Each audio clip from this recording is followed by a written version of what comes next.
Sports injuries. Regular physical activity is probably the most important overall determinant over populations' health. Unfortunately, physical activity may extract a cost in the form of an activity-related injury.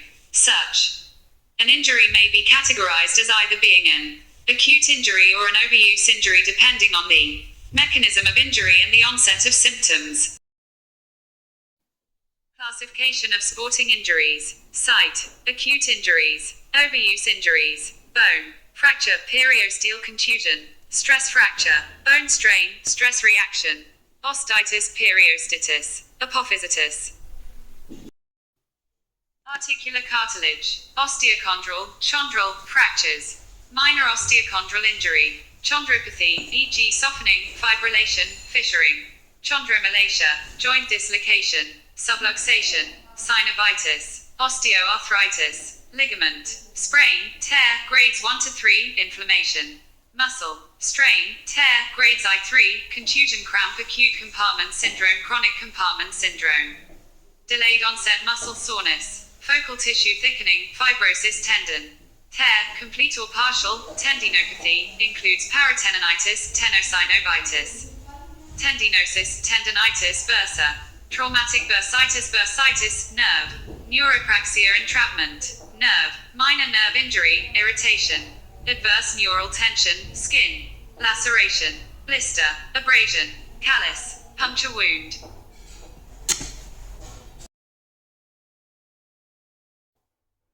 Bone fracture. Cartilage injury.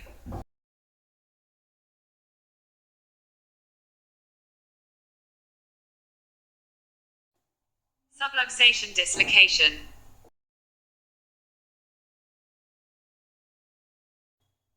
Ligament injury.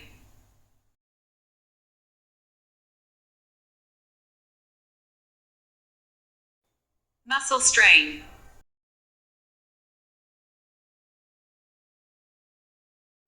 Tendon rupture.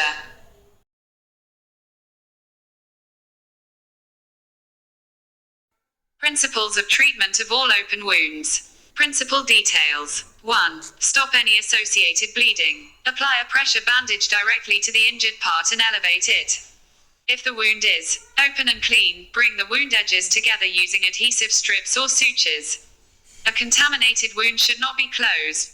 2. Prevent infection. Remove all dirt and contamination by simple irrigation. Extensively wash and scrub with antiseptic solution as required as soon as possible. If the wound is severely contaminated, prophylactic antibiotic therapy should be commenced, e.g. flucloxacillin, 500 mg orally 4 times a day, if anaerobic organisms are suspected, e.g. wound inflicted by a bite, add an antibiotic such as metronidazole. M400 mg orally 3 times a day. Greater than 3. Immobilization. Where needed, this applies when the wound is over a constantly moving part, for example, the anterior aspect of the knee. Certain lacerations, such as pretibial lacerations, require particular care and strict immobilization to encourage healing. 4. Check tetanus status. All contaminated wounds, especially penetrating wounds, have the potential to become infected with Clostridium tetanus. Tetanus immunization consists of a course of 3 injections over 6 months given during childhood.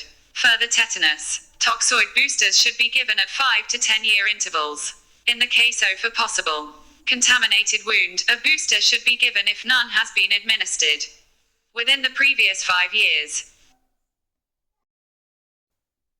Overuse injuries. Predisposing factors. Extrinsic factors. Intrinsic factors. 1. Training errors. Excessive volume. Excessive intensity. Rapid increase. Sudden change in type. Excessive fatigue. Inadequate recovery. Faulty technique. Malalignment. Pes planus. Pes cavus. Rear foot varus. Tibia vara. Genu valgum. Genu varum. Patella alta. 2. Surfaces. Hard. Soft. Cambered. Femoral neck anteversion. Tibial torsion. Leg length discrepancy. Muscle imbalance. 3. Shoes. Inappropriate. Worn out. Muscle weakness. Lack of flexibility. Generalized muscle. Focal areas of muscle. 4. Equipment thickening. Inappropriate restricted joint range. 0. 5. Environmental sex, size, body composition.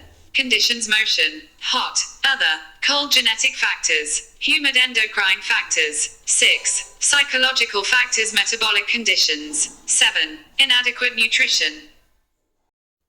Site of stress fracture, associated sport, activity, coracoid process of scapula, trap shooting, scapula, running with hand weights, humerus, throwing, racket sports, ulkranen, throwing, pitching, ulna, racket sports, especially tennis, gymnastics, volleyball, swimming, softball, wheelchair, sports, ribs first throwing, pitching, ribs second 10 throwing, kayaking, pars into articularis gymnastics, ballet, cricket, fast bowling, volleyball, springboard diving, pubic ramus, distance running, ballet, femur neck distance running, jumping, ballet, femur shaft distance running, patella running, hurdling, tibia plateau running, tibia shaft running, ballet, fibula running, aerobics, race walking, ballet, medial malleolus X running, basketball, calcaneus long distance military marching, talus pole vaulting, navicular sprinting, middle distance running, hurdling, long jump, triple jump, football, metatarsal general running, ballet, marching,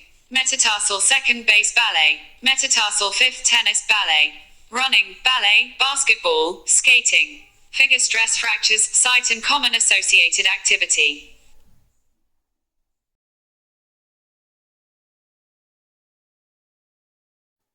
Table 2.4 Diagnostic features of a stress fracture.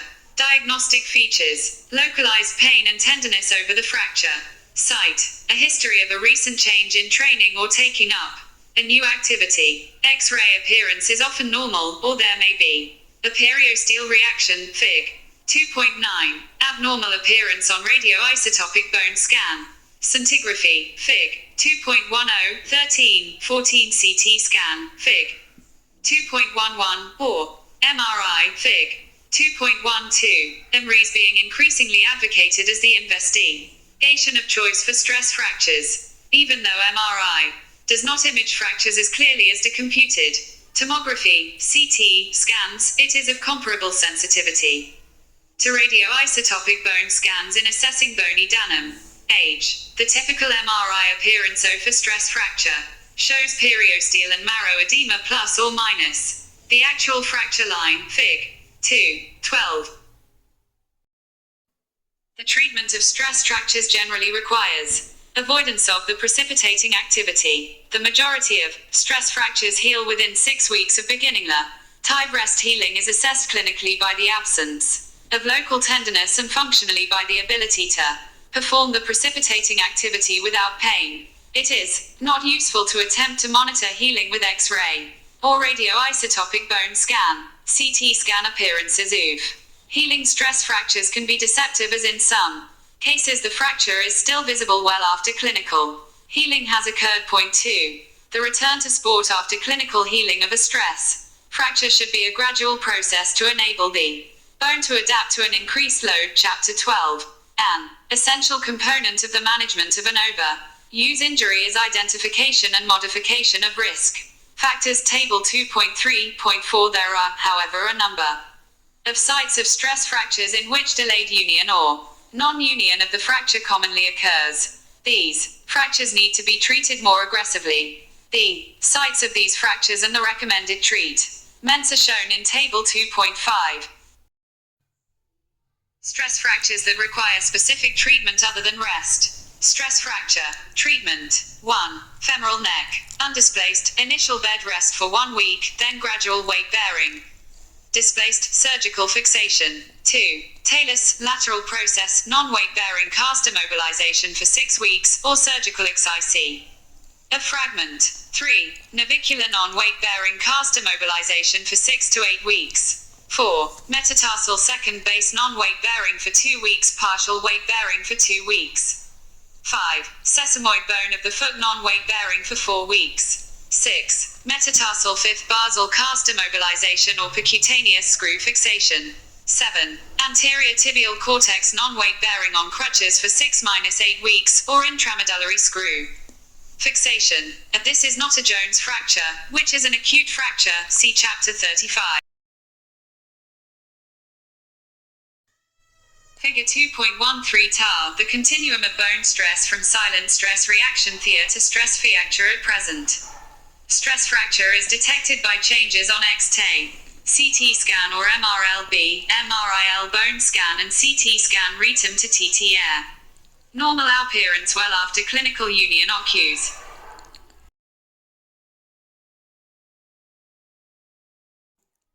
Overuse. Gross muscle, fascial tightness. Microscopic muscle damage, interfibral muscle adhesions, with formation of cross-linkages in fascia, increased muscle, tension and tightness, pain, decreased continued, function overuse, injury to associated structure, e.g. tendon, bone. Figure 2.14 a theoretical model of the effect of overuse on muscle tissue.